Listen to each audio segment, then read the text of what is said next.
I am Dr. Anjaya, Professor of History, Usmania University, from Hyderabad, IGNOU Regional Center. ఈరోజు ఈ live ఛానల్లో మనం discuss చేయబోయేది ఏంటంటే BHIE 145 యూరోపియన్ హిస్టరీ నుంచి unit number 10 liberal democracy in Europe after the First World War. Liberal democracies are evolved. Where in the liberal democracies ఎక్కడెక్కడ వచ్చినాయి? Unit number 10 మరి లిబరల్ డెమోక్రసీ అనేటువంటి యొక్క అంశం మీద ఈరోజు లైవ్ ఛానల్లో మనం డిస్కస్ చేయబోతున్నాం. ఈ లిబరల్ డెమోక్రసీ అనేది ఎప్పుడు వచ్చిందంటే కంప్లీట్గా లిబరల్ డెమోక్రసీ అనేది మొదటి ప్రపంచ యుద్ధం తర్వాత లిబరల్ డెమోక్రసీ అనే గవర్నమెంట్స్ వచ్చినాయి. ఎక్కడొచ్చినాయి అంటే జర్మనీలో వచ్చినాయి, ఆ తర్వాత ఇంగ్లాండ్లో వచ్చినాయి, ఆ తర్వాత మరి ఫ్రాన్స్లో వచ్చినాయి. అయితే దీనికన్నా ముందు మనం పరిస్థితి ఏంటి అంటే ఈ రోజు చదివే లెసన్స్లో ఏంటి అంటే ఈ వచ్చినటువంటి లిబరల్ డెమోక్రసీ గవర్నమెంట్స్ ఇది ఫస్ట్ వరల్డ్ వార్ తర్వాత వర్సేల్ సంధి తర్వాత వచ్చినటువంటి డెమోక్రసీస్ గవర్నమెంట్స్ మరి ప్రజాస్వామ్య ప్రభుత్వాలు ఎంతవరకు నిలబడ్డాయి? 1929-30 వరకు మరి ఈ గవర్నమెంట్స్ అంటే ఆర్థిక మాంద్యం వచ్చే వరకు ఎలాంటి ప్రాబ్లమ్స్ ఎలాంటి పరిస్థితులు ఎదుర్కోవాల్సి వచ్చింది అనేటువంటి అంశం ఈరోజు పాఠంలో మనం ముఖ్యంగా మనం ఈ లైవ్ ఛానల్లో మనం చర్చించబోతున్నాం. లైవ్ ఛానల్లో మనం డిస్కస్ చేయబోతున్నాం. అయితే ఈ 1920 కన్నా ముందు అంటే 20వ శతాబ్దం ఫస్ట్ వరల్డ్ వార్ కన్నా ముందు 1820తో పోలిస్తే ఐరోపాలో పెనుమార్పులు వచ్చినాయి. ఐరోపా రాజ్యాలలో పెనుమార్పులు వచ్చినాయి. మొట్టమొదటిసారి 17వ శతాబ్దంలో వెస్ట్ఫేలియా సంధి జరిగింది. వెస్ట్ఫేలియా సంధి తర్వాత ఐరోపాలో దాదాపుగా శాంతి నెలకొన్నది. ఆ నెలకొన్న శాంతి మరి 1820 ఇండస్ట్రియల్ రెవల్యూషన్, పారిశ్రామిక విప్లవం, ఇవన్నీ పరిశ్రమల్లో అభివృద్ధి, ఇంగ్లాండ్లో, ఫ్రాన్స్లో, జర్మనీలో ఇవన్నీ అభివృద్ధి చేసుకుంటూ వచ్చినాయి. ఇదన్నిట్లో పారిశ్రామిక విప్లవం వచ్చింది.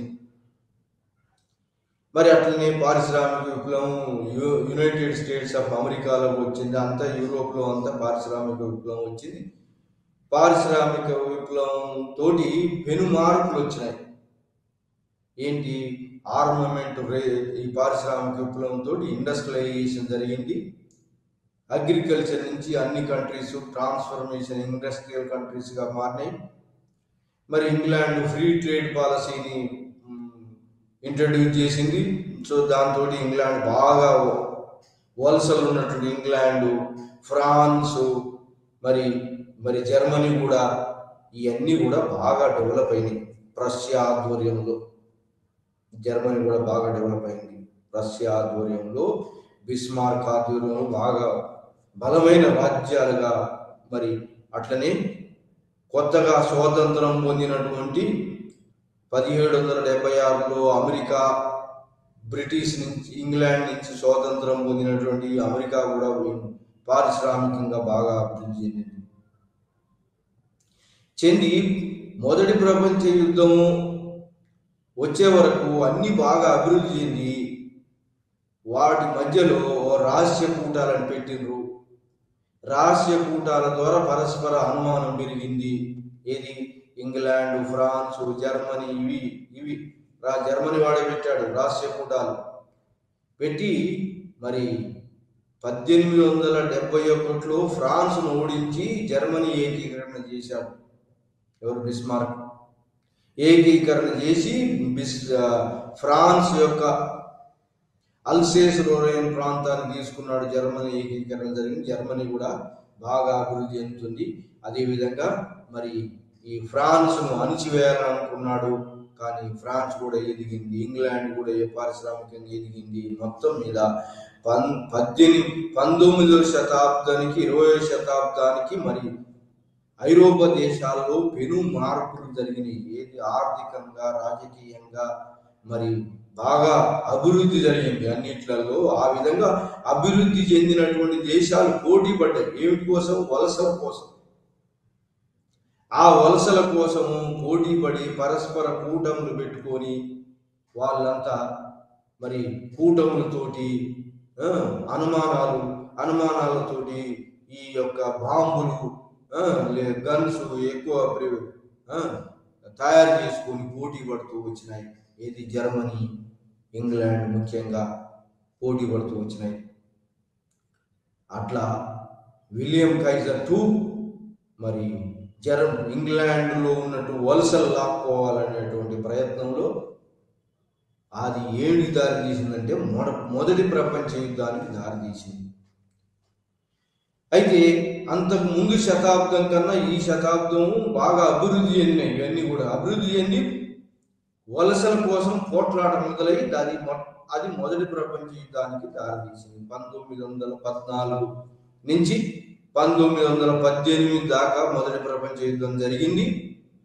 ఆ మొదటి ప్రపంచ యుద్ధం తర్వాత ఓడిపోయిన దేశం అయినటువంటి జర్మనీని ఓడిపోయింది. గెలుపొందిన రాజ్యాలు ఏంటి అంటే ఇంగ్లాండ్, ఫ్రాన్స్ గెలుపొందినాయి. ఇవి కూడా గెలుపొందడానికి ముఖ్యమైన కారణం ఎవడంటే అమెరికా వాళ్ళు సాయం చేశారు. అమెరికా అంతకన్నా వీటికన్నా ముందు ఇంకా ఏది అభివృద్ధి చెందిన దేశంగా మారింది. ఇండస్ట్రియలైజ్డ్గా అమెరికా. మొత్తం ప్రపంచంలో అమెరికా మరి 40% ఇండస్ట్రియలైజేషన్ అక్కడ జరిగింది. మరి ఫ్రాన్స్, ఇంగ్లాండ్ కన్నా జర్మనీలో ఎక్కువ జరిగింది. 18%, ఇంగ్లాండ్లో 14% ఇండస్ట్రియలైజేషన్, పారిశ్రామిక అభివృద్ధి. అలా పోటీ పడి ఆ పోటీ ఏంటి దారి తీసిందంటే మొదటి ప్రపంచ యుద్ధాన్ని దారి తీసింది. ఈ మొదటి ప్రపంచ యుద్ధాన్ని దారి తీసిన తర్వాత, మొదటి ప్రపంచ యుద్ధం అయిపోయిన తర్వాత 1919లో వర్సేల్ సంధి జరిగింది. ఎవరి మధ్యలో? గెలుపొందిన రాజ్యాల మధ్యలో, ఓడిపోయిన రాజ్యాల మధ్యలో. దానికి ఏమన్నారంటే వర్సేల్ సంధి అంటే వర్సేల్స్ ఎక్కడ ఉందంటే ఫ్రాన్స్ లో రాజభవనం అని, వర్సేల్స్ అద్దాల భవనం. ఆ భవనంలో సంధి జరిగి ఫ్రాన్స్ లో దాన్ని వర్సేల్స్ సంధి అంటారు. వర్సేల్స్ లో జరిగింది. వర్సేల్ రాజభవనంలో జరిగింది. ఫ్రాన్స్ రాజు నుండి రాజభవనంలో జరిగింది. అయితే ఇందులో ముఖ్య పాత్ర ఈ సంధిలో, యుద్ధం తర్వాత సంధి జరుగుతుంది. ఎవరి మధ్యలో? గెలుపొందిన వాళ్ళ మధ్యలో, ఓడిపోయిన వాళ్ళ మధ్యలో సంధి జరిగి, ఈ సంధిలో ముఖ్యమైనటువంటి పాత్ర వహించినటువంటి వాళ్ళు ఎవరయ్యా అంటే Woodrow Wilson, American president Woodrow Wilson. అతని యొక్క 14 సూత్రాలు అందరినీ, ప్రజాస్వామ్యాలు ఓడిపోకుండా అందరినీ గ్యాదర్ చేయడం కోసము వుడ్రో విల్సన్ 14 సూత్రాలు పెట్టాడు. ఆ సూత్రాల్లో ముఖ్యమైనది ఏంటంటే ఏ ప్రాంతము ఆ ప్రాంతము సెల్ఫ్ డిటర్మినేషన్, ఆ ప్రాంతం అక్కడి ప్రాంతం అక్కడ ప్రభుత్వాన్ని ఎన్నుకునే ఆ ప్రజలు అక్కడ ప్రభుత్వాన్ని ఎన్నుకోవచ్చు. దాన్ని ఏమంటారంటే సెల్ఫ్ డిటర్మినేషన్ అని అంటారు. ఆ ప్రాంత ప్రజలు ఆ ప్రాంతం యొక్క ప్రభుత్వాన్ని నిర్ణయించుకోవడం, దాన్ని సెల్ఫ్ డిటర్మినేషన్ అనే ప్రిన్సిపల్ ఒకటి. Woodrow Wilson. ఇంకో ప్రిన్సిపల్ ఏంటంటే సెల్ఫ్ డిటర్మినేషన్. నెక్స్ట్ ప్రిన్సిపల్ ఏంటంటే జస్టిస్, న్యాయం. సావనిటీ, సార్వభౌమత్వం. 3 ప్రిన్సిపల్స్ ముఖ్యమైనవి వుడ్రో విల్సన్. సెల్ఫ్ డిటర్మినేషన్, సార్వభౌమత్వం, మరి మూడో ప్రిన్సిపల్ న్యాయం అనే ప్రిన్సిపల్స్ వుడ్రో విల్సన్ ముందర పెట్టాడు వర్సైల్ సంధిలో. అంటే వుడ్రో విల్సన్ లేడు ఆ సంధిలో జరిగేటప్పుడు. వుడ్రో విల్సన్ ఉన్నాడు, కానీ అతని యొక్క ప్రిన్సిపల్స్ ముందు ఉన్నాయి. అతని ప్రిన్సిపల్స్ అంటే లీగ్ ఆఫ్ నేషన్స్ లో మళ్ళా అతనికి సభ్యత్వం లేదు. వర్సైల్ సంధి జరిగిన తర్వాత మరి శాంతి జరగాలి కాబట్టి శాంతి కోసం నానా జాతులు అంటే నానా దేశాలు కలిసి ఒక సమితిని ఏర్పాటు చేశారు. దాంట్లో మాత్రం వుడ్రో విల్సన్కు స్థానం లేదు. అమెరికా వాళ్ళు వ్యతిరేకించారు. దాంతో వుడ్రో విల్సన్ అమెరికాకు దాన్ని పార్టిసిపేట్ లేదు. కానీ దీంట్లో మాత్రం ఈ ఇంగ్లాండ్కి సాయం చేయటం, ఎప్పుడు World War I ఇంగ్లాండ్కి సాయం చేశారు ఎవరు? అమెరికా. ఇంగ్లాండ్కు అమెరికా వాళ్ళు సాయం చేయబట్టి ఇంగ్లాండ్ గెలిచింది జర్మనీ మీద, లేదంటే ఓడిపోయేది. అట్లనే రష్యా. ఈ విధంగా వుడ్రో విల్సన్ ప్రిన్సిపల్స్ ఒకవైపు ఉన్నాయి. మరి ఇందులో గెలుపొందిన వాళ్ళు ఎవరయ్యా అంటే అమెరికా వాళ్ళు గెలుపొందారు. Woodrow Wilson. మరి ఈ బ్రిటన్ లాయిడ్ జార్జ్ బ్రిటన్ ప్రధానమంత్రి. తర్వాత Clemenceau, George Clemenceau of France వాడు. వీళ్ళు ముగ్గురు ముఖ్యమైనటువంటి వాళ్ళు, గెలుపొందినటువంటి వాళ్ళు. ఓడిపోయింది ఎవరంటే జర్మనీ, మిగతా టర్కీ ఓడిపోయింది, ఇటలీ. సో ఇవన్నీ ఓడిపోయినాయి అన్ని. జర్మనీ, ముఖ్యంగా టర్కీ ఓడిపోయింది మొదటి ప్రపంచ యుద్ధంలో. ఓడిపోయిన వాళ్ళ మీద గెలుపొందిన వాళ్ళు పెద్ద మొత్తంలో కంపెన్సేషన్ ఇవ్వాలి అని పెట్టారు. ఆ విధంగా ఇక్కడ ఈ టైంలో 2 ఐడియాలజికల్ ప్రభుత్వం ఎలా ఏర్పడాలి అనే 2 ఐడియాలజికల్ కాన్ఫ్లిక్ట్ జరుగుతున్నాయి. ఒకవైపు వర్సైల్ సంధి జరుగుతుంది, నానాజా సమితి ఏర్పడుతుంది. అట్లాంటి టైంలోనే ఎట్లాంటి ప్రభుత్వాలు రావాలి, తర్వాత శాంతి ఏర్పడాలి, అందరికీ హక్కులు రావాలి అనేటువంటి యొక్క ఉద్దేశం మీద ఎట్లాంటి ప్రభుత్వాలు రావాలి అనే దాని మీద వర్సైల్ సంధిలో ఏం జరిగింది అంటే, గెలుపొందిన వాళ్ళు అన్ని ఓడిపోయిన జర్మనీ యొక్క ప్రాంతాలన్నింటినీ కూడా, జర్మనీ వలస ప్రాంతాలనే ఆ ప్రాంతాలన్నింటినీ పోగొట్టుకున్నది.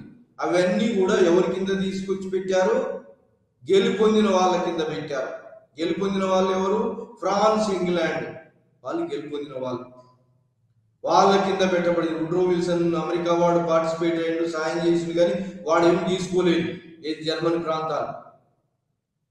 మరి ముఖ్యంగా ఫ్రాన్స్, ఇంగ్లాండ్ వలసలన్నీ తీసేసుకుంది.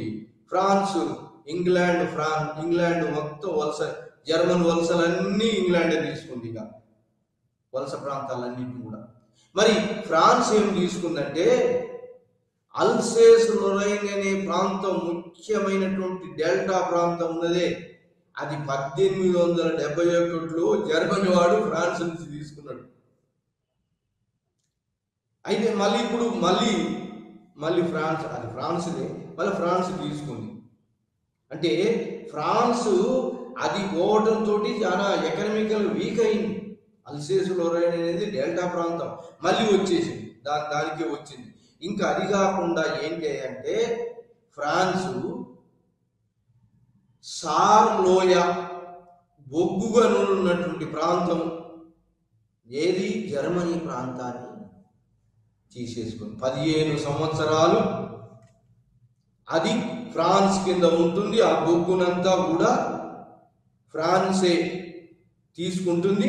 దీనికి ఎవరై అంటే మరి లీగ్ ఆఫ్ నేషన్స్ కింద నానాజాస్ సూపర్వైజన్ కింద లేదా వాళ్ళ సూపర్వైజన్ కింద ఈయన బొగ్గు గనులు తీసుకొనియాడు.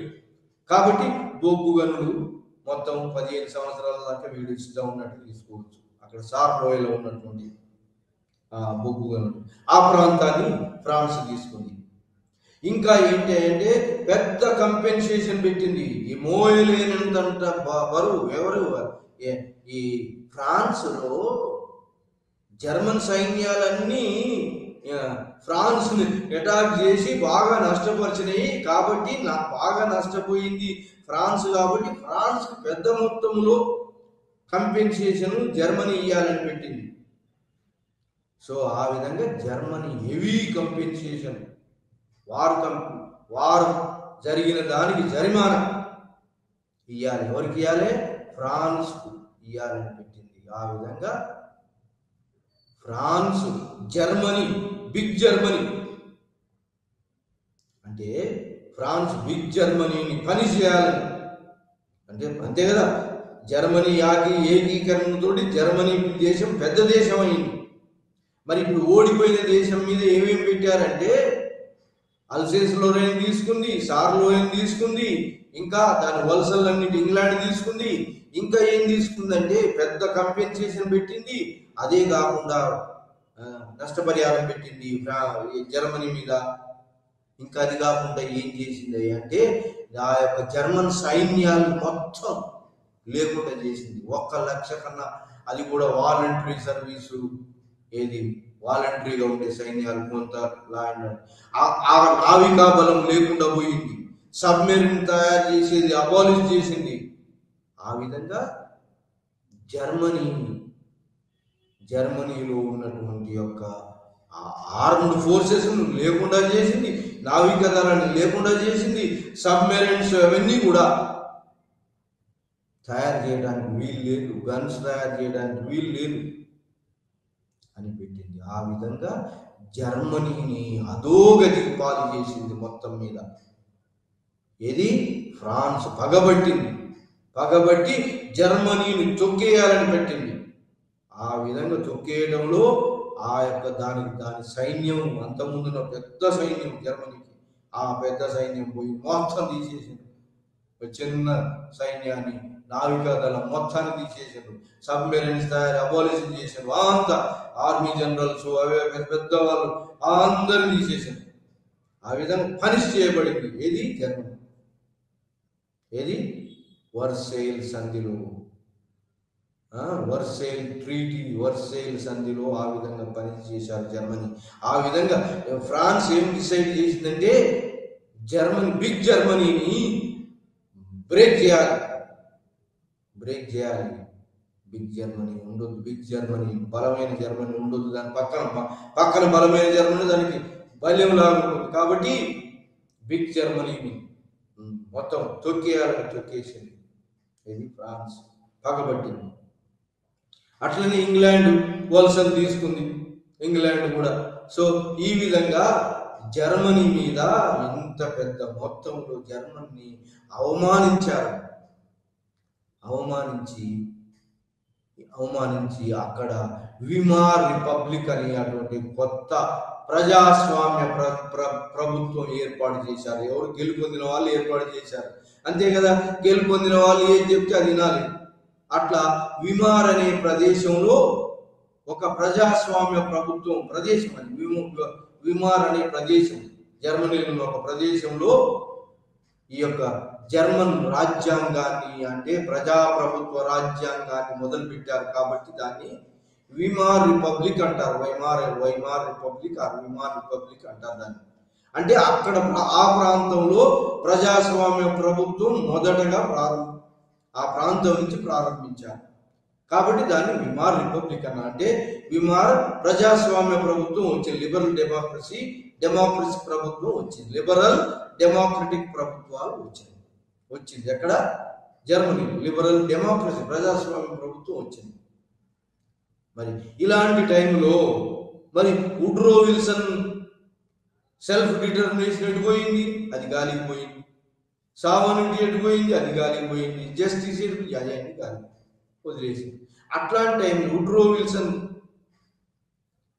వుడ్రో విల్సన్ ఈ యొక్క రైట్ వింగ్ ప్రపోజల్ ఆఫ్ ప్రజాస్వామ్యాలు ప్రపోజ్ చేస్తే లెఫ్ట్ వింగ్ రష్యా అప్పటికే 1917లో రష్యాలో రష్యన్ రెవల్యూషన్ కార్మిక ప్రభుత్వం బోల్షివిక్ ప్రభుత్వం ఏర్పడింది. లెనిన్ ఐడియాలజీ, లెఫ్ట్ ఐడియాలజీ వచ్చింది. ఇక్కడ లెనిన్ ఏమంటాడంటే, లెనిన్ అంటే రష్యా, అది రష్యా లీడర్ లెనిన్ ఏంటి మార్క్సిస్ట్ కమ్యూనిస్ట్ ప్రభుత్వం వచ్చింది, సోషలిస్ట్ ప్రభుత్వం వచ్చింది ఎక్కడ, రష్యాలో. ఈ లెనిన్ ఏమంటాడంటే, ఈ యొక్క ప్రపంచ యుద్ధం తర్వాత లెఫ్ట్ ఐడియాలజీ అన్నిటికీ సొల్యూషన్, ప్రజాస్వామ్యాలు సొల్యూషన్ కాదు, సెల్ఫ్ డిటర్మినేషన్ అంటున్నారు. మరి సెల్ఫ్ డిటర్మినేషన్ ఎక్కడ జర్మనీలో ఇయ్యలేదు. మరి అట్లనే జర్మనీలో కాకుండా మరి ఈ వలస ప్రాంతాలన్నింటి మీరు గెలుపొందిన వాళ్ళు తీసుకున్నారు. కాబట్టి వలస ప్రాంతాల్లో ఈ లెనిన్ కమ్యూనిస్ట్ ఐడియాలజీ ఉన్నటువంటి లెనిన్ ప్రభుత్వము, రష్యన్ రెవల్యూషనరీ గవర్నమెంట్ ఏంటి లిబరేషన్ మూవ్మెంట్స్ ఎంకరేజ్ చేసింది. ఎక్కడ, వలస ప్రాంతాల్లో. ఆ విధంగా స్వాతంత్ర ఉద్యమాలు మొదలైనవి. స్వతంత్రం రావాలని అటువంటి యొక్క లిబరల్ నేషనలిస్ట్ ఐడియాలజీ మొదలైంది. ఆ స్వతంత్రం కోసం పోరాటం మొదలైంది. ఎక్కడ, ఈ యొక్క వలస రాజ్యాలలో. ఏది ఇంగ్లాండ్కి వ్యతిరేకంగా వీటికి ఏది ఇంపీరియల్. లెనిన్ ఏమంటాడంటే, ఫస్ట్ వరల్డ్ వార్ జరిగింది సామ్రాజ్యవాదాని కోసం జరిగింది, ప్రజాస్వామ్యాలు నిలబెట్టడం కోసం జరిగింది కాదు. ఇంపీరియలిజం, సామ్రాజ్యవాదుల మధ్య జర్మనీ కూడా సామ్రాజ్యం సంపాదించాలని ఇంగ్లాండ్తో పోటీ పడింది. దాంతో ఇంగ్లాండ్కు జర్మనీ యుద్ధం వచ్చింది. దాంట్లో పార్టిసిపేట్ అయింది. ఇంగ్లాండ్ తరఫున ఫ్రాన్స్ పార్టిసిపేట్ అయింది. దానికి వుడ్రో విల్సన్ ఐడియాలజీ. మరి ఈ left wing right wing ideology రెండు కూడా పైకి తెర మీదకి వచ్చినాయి. ఎప్పుడు, ఈ వర్సేల్స్ అని జరిగేటప్పుడు, నానాసంఖ్య ఏర్పడేటప్పుడు ఈ రెండు ఐడియాలజీలు పైకి వచ్చినాయి. కానీ ఈ రెండు ఐడియాలజీలను తుంగలో దొరికి మరి గెలుపొందినటువంటి ఇంగ్లాండ్, ఫ్రాన్స్ జర్మనీని అవహేళన చేస్తూ, జర్మనీని పనిష్ చేస్తూ, అన్ని విధాల అనగదొక్కుతూ, అతని సార్ లోయ బొగ్గుగను తీసుకుంటూ పెద్ద కంపెన్సేషన్ పెడుతూ జర్మనీ మీద, జర్మనీని మళ్ళీ కోలుకోలేనటువంటి ఇబ్బందికరంగా, మళ్ళీ కోలుకోలేకుండా, మళ్ళీ పైకి ఎత్తుకోలేకుండా, తల ఎత్తుకోలేకుండా దీన్ని చేసేటువంటి ఒక ఆర్మీ లేకుండా, నావికా బలం లేకుండా పెద్ద కంపెన్సేషన్ పెట్టి అవహేళన, కించపరిచారు జర్మనీని. కానీ వుడ్రో విల్సన్ ప్రెషరైజ్ వల్ల వీమార్ రిపబ్లిక్ అనే ప్రభుత్వం ఏర్పడింది. ప్రజాస్వామ్య ప్రభుత్వం మాత్రం ఒకటి ఏర్పాటు చేశారు. కానీ జర్మనీని అన్ని విధాల అవహేళన చేసి పని చేసినారు. ఎవరు? ఫ్రాన్స్, ఇంగ్లాండ్ ముఖ్యంగా. వుడ్రో విల్సన్ ప్రెషరైజేషన్ తోటి ఆ ఒక్క వైమార్ రిపబ్లిక్ వచ్చింది. వీమార్ రిపబ్లిక్ అనే ప్రభుత్వం, జర్మనీలో లిబరల్ డెమోక్రసీ ప్రభుత్వం వచ్చింది. అదే ఈ పాఠం పేరు కూడా లిబరల్ డెమోక్రసీ అన్నారు. అందుకోసం లిబరల్ డెమోక్రసీ. ఆ విధంగా లిబరల్ డెమోక్రసీ ఎక్కడొచ్చింది? జర్మనీలో వచ్చింది. కానీ జర్మనీలో అప్పటికి వీమార్ రిపబ్లిక్ వచ్చింది, ప్రజాస్వామ్య ప్రభుత్వం, లిబరల్ డెమోక్రసీ ప్రజాస్వామ్య ప్రభుత్వం వచ్చింది. కానీ అక్కడ లెఫ్ట్ ఐడియాలజీ ఉంది. మరి liberal democracy ideology, Woodrow Wilson ఐడియాలజీలు అన్నీ ఏది రైటిస్ట్ ఐడియాలజీ, లెఫ్టిస్ట్ ఐడియాలజీ అన్నీ కూడా వచ్చేసినాయి. ఇండస్ట్రియలైజేషన్ అయింది. కాబట్టి వర్కర్స్ కు ఏంటి, వర్కర్స్ గవర్నమెంట్ రష్యా. కాబట్టి ఐరోపా దేశాల్లో ఉన్న వర్కర్స్లందరిలో కూడా సోషలిస్ట్ ఐడియా, కమ్యూనిస్ట్ ఐడియాలజీ వచ్చేసినాయి. ఎక్కడ? ఇంగ్లాండ్లో వచ్చింది అదే ఐడియాలజీ, ఫ్రాన్స్లో వచ్చింది, జర్మనీలో వచ్చింది. సో ఈ విధంగా లెఫ్ట్ ఐడియాలజీ, రైట్ ఐడియాలజీ రెండు కూడా పోటీ పడుతూ వస్తున్నాయి. ఎక్కడ? ఈ 3 దేశాలలో కూడా. ఫ్రాన్స్లో అట్లే పోటీ, ఇంగ్లాండ్లో అట్లే పోటీ, మరి జర్మనీలో అట్లానే పోటీ పడుతూ వస్తున్నాయి. అక్కడికి ఏదేమైనా వుడ్రో విల్సన్ గెలుపొందిన వాళ్ళు మొత్తం మీద ప్రజాస్వామ్య ప్రభుత్వం ఏర్పాటు చేశారు. దాన్ని లిబరల్ డెమోక్రసీ ప్రభుత్వం, వైమార్ రిపబ్లిక్ అంటారు. అయితే వైమార్ రిపబ్లిక్ వచ్చినటువంటి వాడు లీడర్ ఏం చేసినాడంటే అందరిని కూడగట్టాలి, సోషల్ డెమోక్రటిక్ పార్టీ కమ్యూనిస్ట్ ఐడియాలజీని మరి వెనకకు నెట్టివేయాలంటే ఏం చేయాలి? వాడు ఒక ప్లాన్ వేసుకున్నాడు. వైమార్ రిపబ్లిక్ ప్రభుత్వం నడిపేటువంటి వాడు చాలా గట్టికుడే. వాడు ఒక ప్లాన్ ఏం చేసుకుంటే జర్మనీని ఎంత అధోగతి పాలు చేసినటువంటి వాళ్ళు పాలు చేసినారు కాబట్టి మరి దాన్ని పూర్వస్థితికి ఒక ప్లాన్ చేసుకున్నాడు. ఎవరు? వైమార్ ప్రభుత్వం నడిపేటువంటి అధిపతి.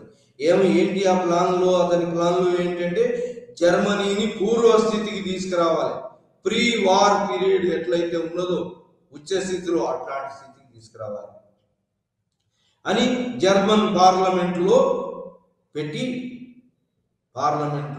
పార్లమెంటు ఆమోదం పొందాడు పూర్వస్థితికి తీసుకురావాలని. ఇంకా డాస్ ప్లాన్ అని అమెరికా దగ్గర ఇప్పుడు జర్మనీ వాళ్ళ దగ్గర డబ్బులు లేవు, ఎందుకంటే ఓడిపోయింది, ఏమి లేవు.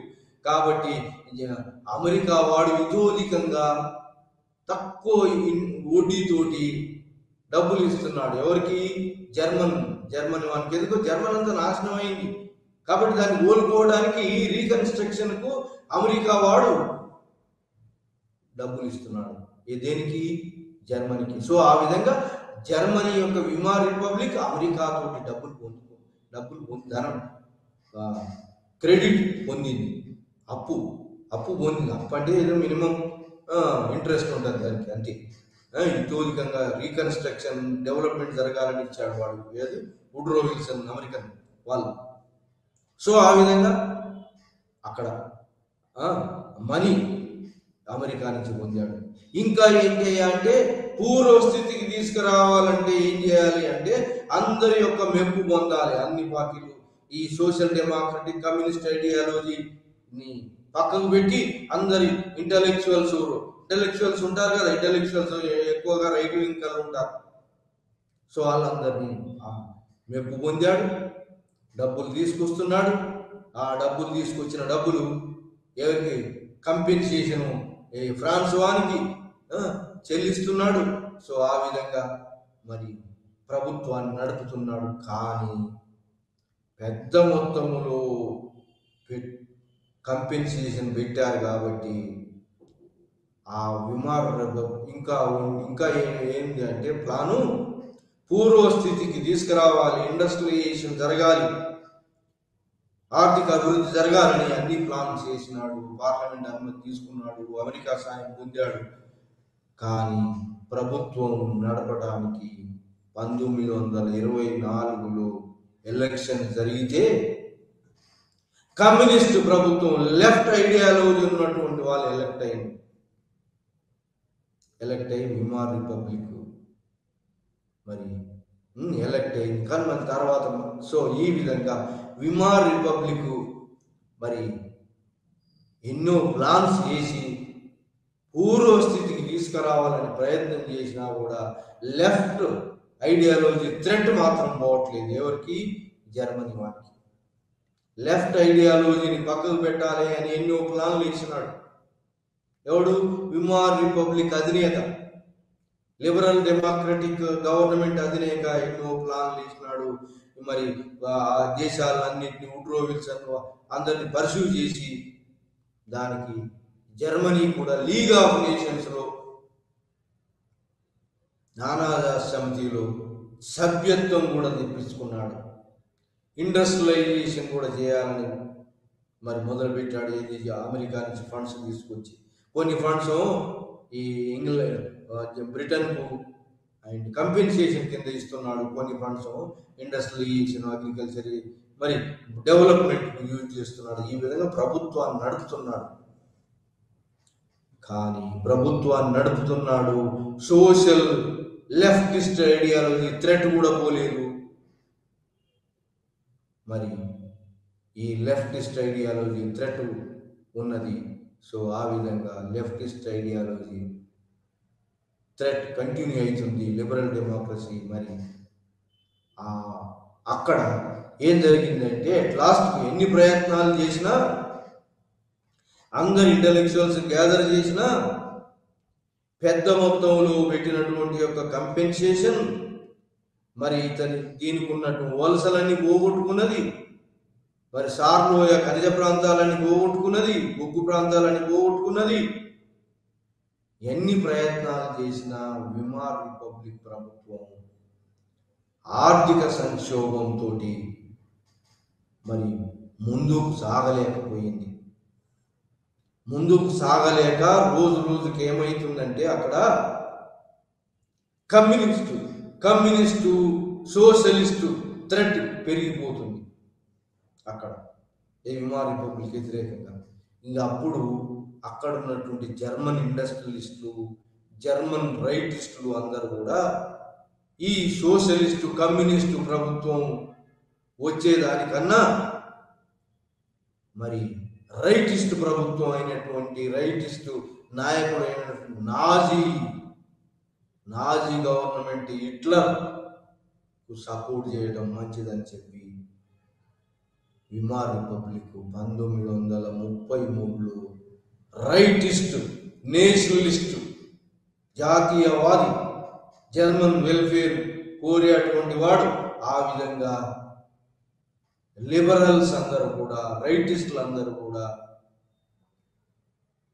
లిబరల్ డెమోక్రసీ, ప్రజాప్రభుత్వం కూలిపోతుంది కాబట్టి, సోషలిస్టుల థ్రెట్ ఎక్కువైంది కాబట్టి, ప్రజాప్రభుత్వం నిలవలేకపోతుంది కాబట్టి, మరి దేనికి కమ్యూనిస్ట్ ప్రభుత్వం కన్నా నాజీ ప్రభుత్వం,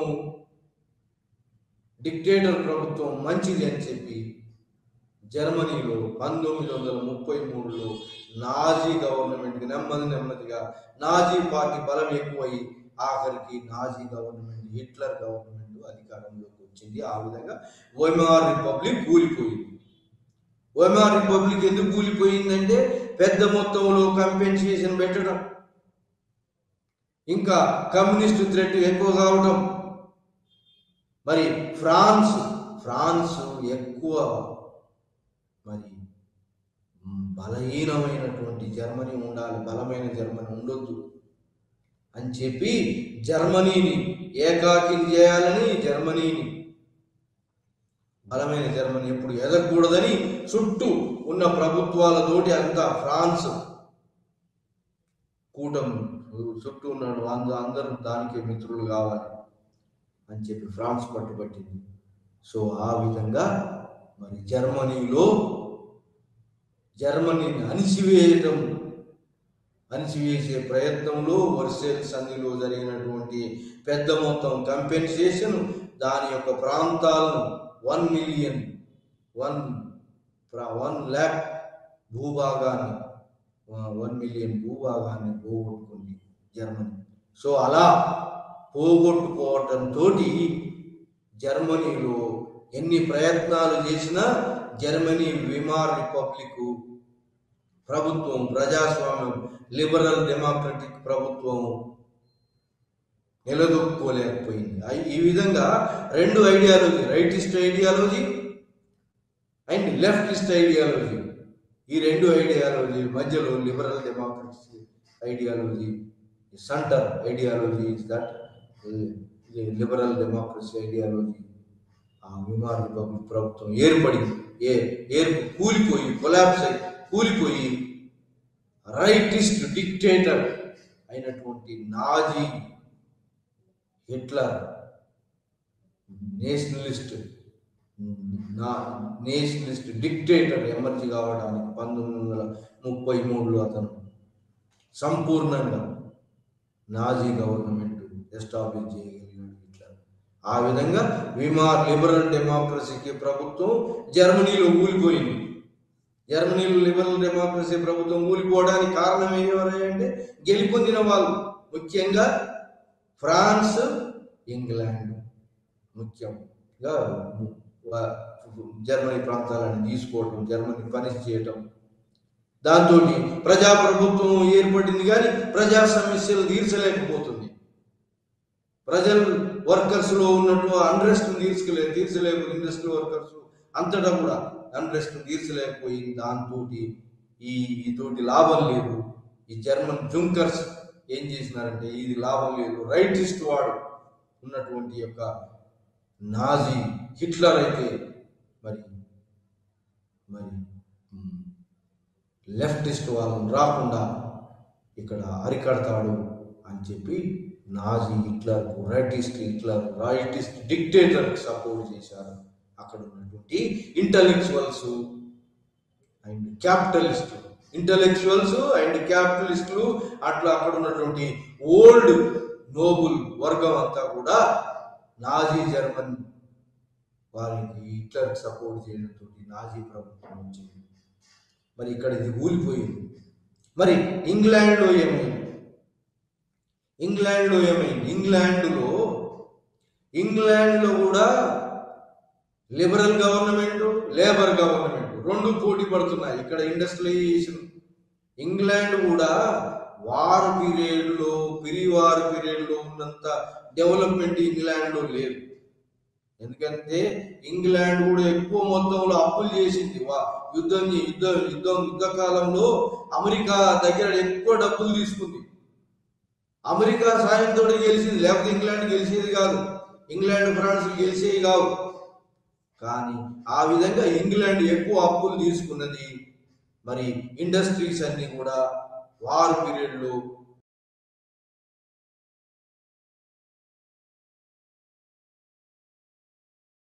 కూడా వర్కర్స్ లెఫ్టిస్ట్ ఐడియాలజీ వచ్చింది. ఇక్కడ కూడా leftist ideology, industrial workers strike మొదలు పెట్టారు.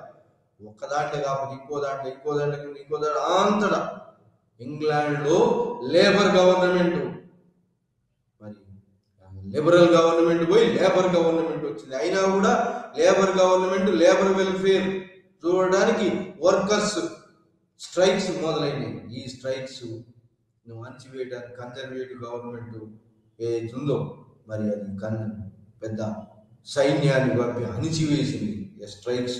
అయినప్పటికీ కూడా లెఫ్టిస్ట్ ఐడియాలజీ, వర్కర్స్ స్ట్రైక్ వల్ల ఇండస్ట్రీస్ అన్ని మూతపడ్డాయి. ఇంగ్లాండ్లో ఇండస్ట్రీస్ అన్ని మూతపడ్డాయి. అగ్రికల్చర్ అంతా కూడా అన్ని ఎకనామిక్ క్రైసిస్, మరి ఉత్పత్తులు లేకుండా వర్కర్స్ ఉత్పత్తి చేసే వర్కర్స్ స్ట్రైక్ చేసినాక ఎక్కడ ఉంటుంది? ఉత్పత్తి లేకుండా పోయింది. ఇంగ్లాండ్లో లెఫ్ట్ ఐడియాలజీ వచ్చేస్తుంది ఇండస్ట్రియల్ వర్కర్స్ తోటి. అవి కన్జర్వేటివ్ గవర్నమెంట్ అనిచినప్పటికీ కూడా ఇంగ్లాండ్ మరి లిబరల్, ఇంగ్లాండ్లో కూడా డెమోక్రసీ, ఫ్రాన్స్లో కూడా డెమోక్రసీ. మరి ఇంగ్లాండ్ ఆ విధంగా సోషలిస్ట్ థ్రెట్ ఎదుర్కొంటుంది. ఎందుకంటే ఇంగ్లాండ్ ఎక్కడెక్కడ వలసలు ఉన్నాయో అక్కడ socialist international communist organisation, Russia Lenin ఆధ్వర్యంలో, మరి స్టాలిన్ ఆధ్వర్యంలో మరి ఏది వలసలలో కూడా స్వాతంత్ర ఉద్యమాలు, వలసలు కూడా సెల్ఫ్ డిటర్మినేషన్ ప్రకారంగా అవి కూడా స్వాతంత్రం పొందాలి కదా, మరి స్వాతంత్రం ఇస్తలేదు ఇంగ్లాండ్ వాళ్ళు వలసలకు. మరి ఫ్రాన్స్ ఈ విధంగా మరి లిబరల్ డెమోక్రసీ ఇంగ్లాండ్లో, ఫ్రాన్స్లో వచ్చిన లిబరల్ డెమోక్రసీ కూడా అవి కూడా ఏది నల్లేరు మీద నడకలాగా నడుస్తున్నాయి. కన్జర్వేటివ్ గవర్నమెంట్ మరి వచ్చి అణిచివేసినప్పటికీ workers communist threat or socialist threat వచ్చింది. అయినప్పటికీ కూడా ఈ యొక్క అమెరికా ఉండే ఈ సోషలిజం ఎగబాకకుండా Lenin socialism, Russian revolutionary ideology ఎడబాకకుండా ఇతోధికంగా డబ్బులు ఇస్తుంది. ఈ ప్రజా ప్రభుత్వాలు నిలబడాలని దేనికి ఇచ్చింది? జర్మనీకి ఇచ్చింది, ఇంగ్లాండ్కి ఇచ్చింది, సో ఫ్రాన్స్ కూడా ఇస్తూ వస్తుంది. ఆ విధంగా జర్మనీకి ఇచ్చిన డబ్బులు జర్మనీకి ఇతోధికంగా మళ్ళీ ఆర్థికంగా నిలదొక్కుకోవాలని ఇస్తే ఆ జర్మనీ వాడు మళ్ళీ రిటర్న్ కంపెన్సేషన్ రూపంలో విలక్షిస్తున్నాడు. సో ఈ విధంగా అమెరికా కమ్యూనిస్టు ఐడియాలజీని, సోషలిస్టు లెఫ్టిస్ట్ ఐడియాలజీని అరికట్టాలని, డెమోక్రసీ ప్రభుత్వాలు నిలదొక్కుకోవాలని ఇతోధికంగా డబ్బులు సాయం చేయటం మొదలుపెట్టాడు ఎవడు? అమెరికా వాడు. సో ఆ విధంగా ఇతోధికంగా డబ్బులు సాయం చేయటము, లేదా ఆర్థికంగా ఇండస్ట్రీస్ను, మెషినరీస్ సప్లై చేయటము, ఫుడ్ గ్రెయిన్ సప్లై చేయటము, ఇది చేస్తున్నాడు ఎవడు? అమెరికా వాడు. సో ఈ విధంగా నిలదొక్కుకోవాలని ప్రయత్నం ఎంత చేసినప్పటికీ ఇంగ్లాండ్లో కూడా క్రైసిస్ వచ్చింది. కానీ ఫ్రాన్స్లో ఏమైంది అంటే, ఫ్రాన్స్ అల్సేస్ లోరైన్ వచ్చింది, సార్ లోయ, బొగ్గుల లోయ వచ్చింది, హెవీ కంపెన్సేషన్ పెడితే అక్కడి నుంచి డబ్బులు వచ్చినాయి. కాబట్టి ఫ్రాన్స్లో ప్రీ వార్ కన్నా ముందు కంటే ఎక్కువ ఇండస్ట్రియలైజేషన్ అభివృద్ధి జరిగింది ఫ్రాన్స్లో. అయినప్పటికీ కూడా కమ్యూనిస్ట్ ప్రభుత్వ లెఫ్టిస్ట్ థ్రెడ్ వచ్చింది ఫ్రాన్స్లో కూడా. లెఫ్టిస్ట్ థ్రెడ్ రావడమే కాకుండా ఆ లెఫ్టిస్ట్ గవర్నమెంట్ 1924లో వచ్చిన దాంట్లో ఫ్రాన్స్లో leftist government are communist government ఏర్పడింది.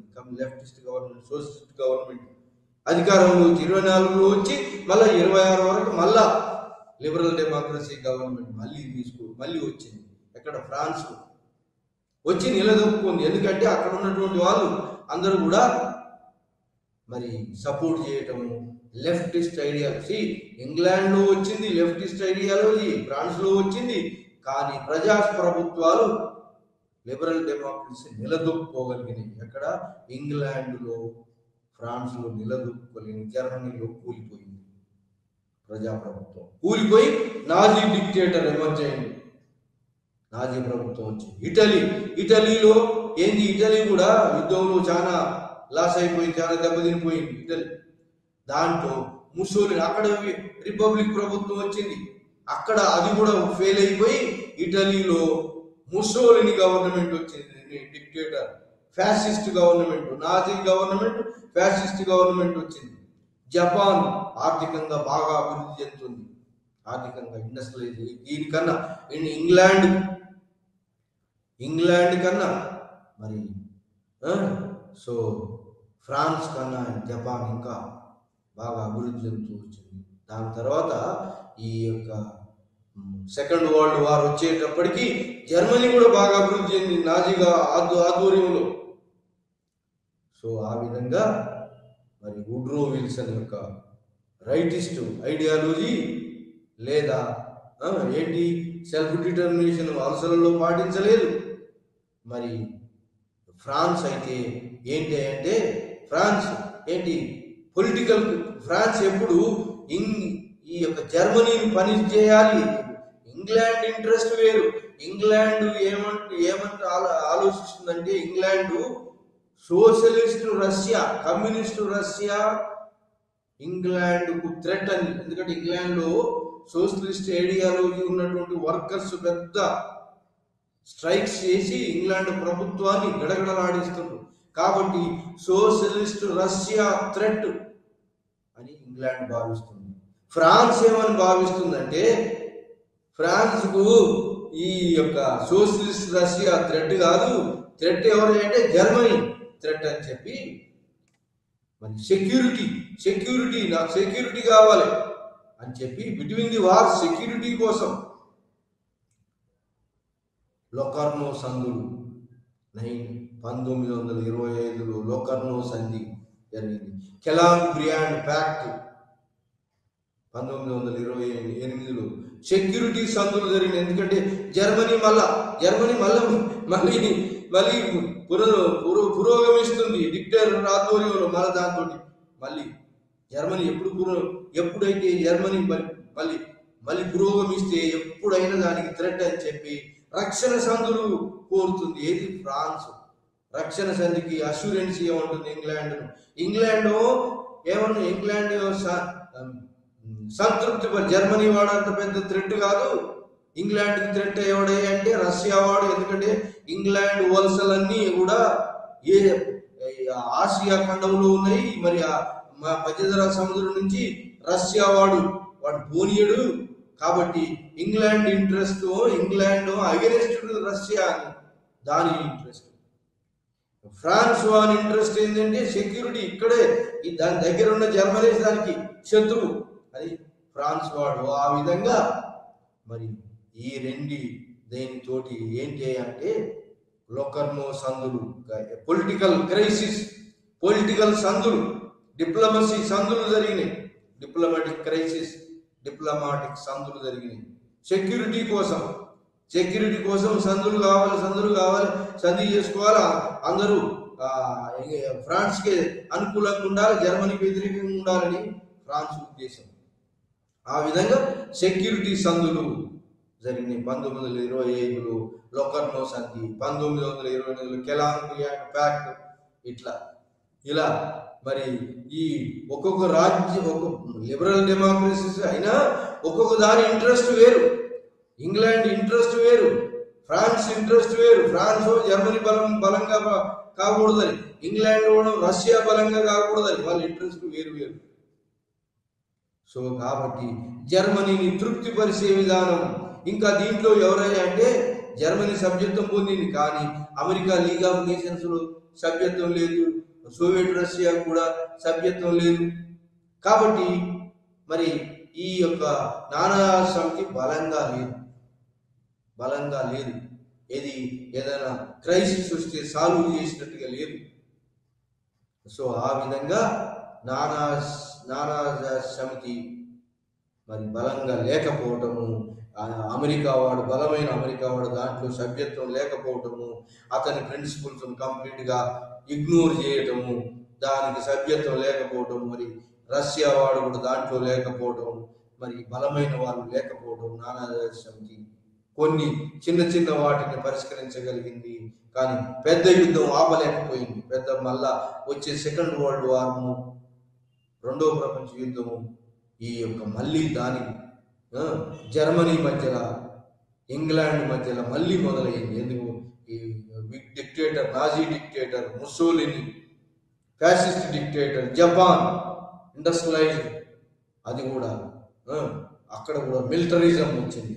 సో ఆ విధంగా militarist government of Japan, dictators of Nazi of Hitler, Mussolini, fascist dictator Mussolini, ఇవి బలంగా ఎదిగినాయి.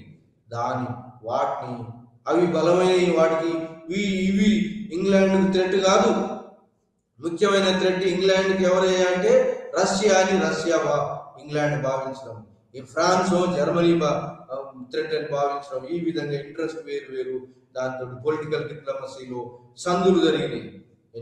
దట్ ఈస్ లొకర్నో సంధి, మరి కెలాంబ్రియా ప్యాక్ట్. ఇంకా ఏం జరిగినాయి అంటే ఇలాంటి టైంలో ఇంకోటి ఏం వచ్చిందంటే, ఇలాంటి war ideology, crisis of government, liberal democracy governments ఎన్నో చిక్కులు ఎదుర్కొన్నటువంటి సమయంలో 1929లో ఆర్థిక మాంద్యం వచ్చింది. పెద్ద ఆర్థిక మాంద్యం.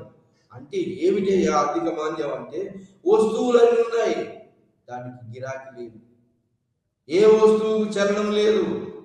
ఇండస్ట్రీలో వస్తువులు ఉన్నాయి, ఆహార పదార్థాలు ఉన్నాయి, ఆహార పదార్థాలు కొనేవాళ్ళు లేవు. ఎందుకంటే ప్రజలకు డబ్బులు లేవు ప్రజల దగ్గర. మరి ఎట్లా? దాన్ని ఏమంటారంటే ఆర్థిక మాంద్యం.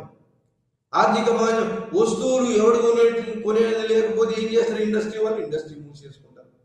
అగ్రికల్చర్ వస్తువులు, వ్యవసాయ ఉత్పత్తులు, వ్యవసాయం నుంచి పంటలు పండిస్తే వాళ్ళు ఆ పంటలకు గిరాకీ లేదు, పంటలు ఎవరు కొనేటట్టు లేదు.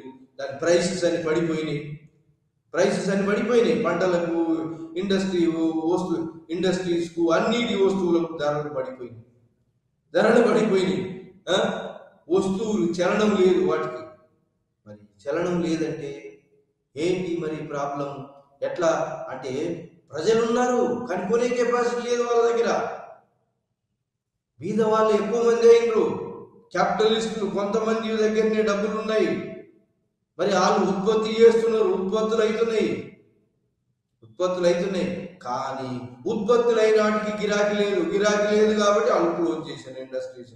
అగ్రికల్చర్ కూడా దెబ్బతిన్నది. సో ఈ విధంగా ఆర్థిక మాంద్యం వచ్చింది 1929. కానీ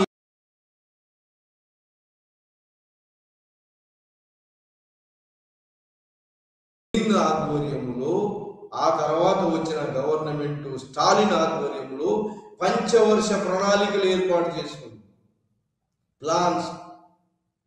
మరి ఆర్థిక మాంద్యము కమ్యూనిస్ట్ గవర్నమెంట్ అయినటువంటి స్టాలిన్ ఆధ్వర్యంలో ఏర్పడినటువంటి యొక్క గవర్నమెంట్లో ఆర్థిక మాంద్యం, ఎకనామిక్ క్రైసిస్ రాలేదు. ఎందుకు రాలేదు అంటే అక్కడ అగ్రికల్చర్ అంతా కూడా కలెక్టివైజేషన్ ఆఫ్ అగ్రికల్చర్ చేసినాడు. ఎవరికి సొంత భూములు లేవు అక్కడ. రష్యాలో అందరూ కలెక్టివ్గా అగ్రికల్చర్ వ్యవసాయం చేయాలి. ఆ ఉత్పత్తులను మరి బయటికి పంపిస్తాయి, ఇండస్ట్రీస్కు వర్కర్లకు పంపిస్తారు. సో ఆ విధంగా డిస్ట్రిబ్యూట్ గవర్నమెంట్ ఇంటర్ఫియరెన్స్ ఉన్నది అక్కడ, కంప్లీట్ గవర్నమెంట్ ఇంటర్ఫియరెన్స్ ఉంది.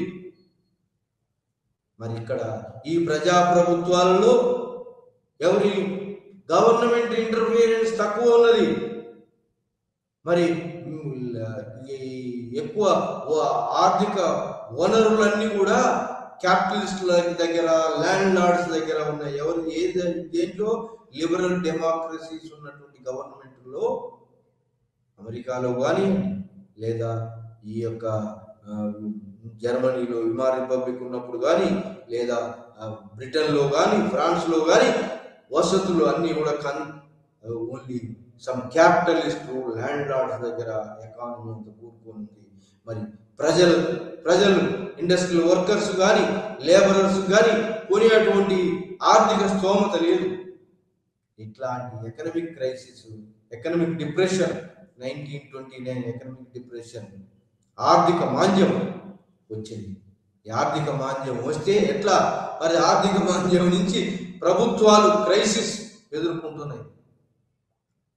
ఆ క్రైసిస్ టైంలో మరి ఇంకా పొలిటికల్గా ఏంటి, ఇంగ్లాండ్ వాడు తృప్తిపరిచే మ్యూనిక్ ప్యాక్ట్ తృప్తిపరిచే విధానం జర్మనీ వాళ్ళని అయ్యా ఇక్కడ దాకా సూడెటన్ ల్యాండ్ ఆక్రమిస్తే ఇక్కడ దాకా అని అట్లా బెల్జియంను ఆక్రమించకు, బెల్జియం సెక్యూరిటీకి ఏది ఈ పోలాండ్ బెల్జియానికి ఇంగ్లాండ్ అష్యూరెన్స్ ఇచ్చింది, జర్మనీ వాడు దాడి చేస్తే నేను వస్తానని. సో ఆ ఫ్రాన్స్ భయపడుతూనే ఉంది. సో ఇలా పొలిటికల్ క్రైసిస్ ఒక దిక్కు నడుస్తుంది, ఎకనామిక్ క్రైసిస్ ఒక వైపు నడుస్తుంది. పొలిటికల్ క్రైసిస్, ఎకనామిక్ క్రైసిస్, ఈ రెండు క్రైసిస్లు. ఈ అన్ని క్రైసిస్ల కారణం ఏంటి అంటే 1920 తర్వాత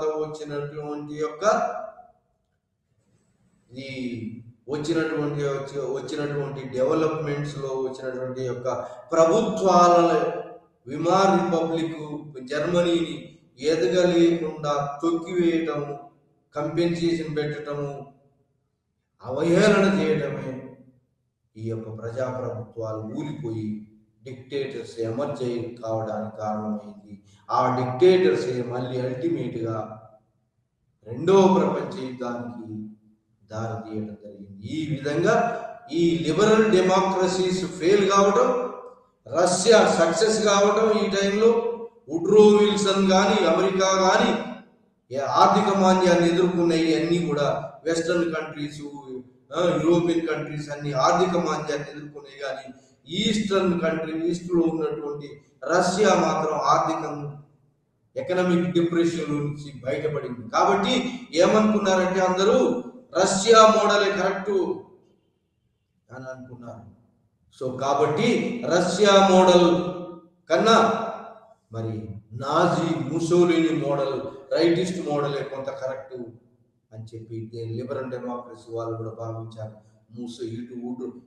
ఏది హిట్లర్ నేషనలిస్టు డిక్టేటరే కరెక్ట్, లిబరల్ డెమోక్రసీస్ ప్రజాస్వామ్య ప్రభుత్వాలు ఫెయిల్ అవుతున్నాయి.